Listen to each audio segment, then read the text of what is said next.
Patuloy pong binabantayan ng Pag-asa ang low pressure area na nagdudulot ng masamang panahon sa May Mindanao. Huli itong namataan sa layong 300 kilometers silangan ng Surigao City. Ayon sa Pag-asa, nakapaloob ito sa Intertropical Convergence Zone na nagdadala ng ulan sa Mindanao. Sa datos ng Weather Central, bukas ay inaasahang hihina ng ulan sa mga lugar sa Hilagang Mindanao, partikular na sa mga lungsod ng Butuan, Cagayan de Oro, Surigao at Zamboanga.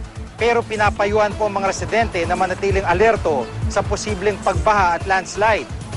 Dahil patuloy na kumikilos pa Hilaga ang LPA, sa Visayas naman ito inaasahang magbubuhos ng malakas na pagulan.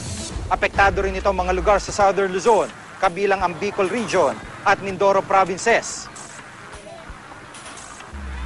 May mga pag-ambon din sa Northern at Central Luzon dahil sa hanging amihan.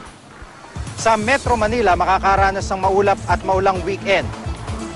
Itinaas naman ng Pag-asa ang gale warning sa seaboards ng Northern at Central Luzon at Eastern Seaboard ng Southern Luzon at Eastern Visayas. Kaya abiso po sa mga gumagamit na maliliit na bangka ay delikado pong pumalaot sa mga nabanggit na baybayin.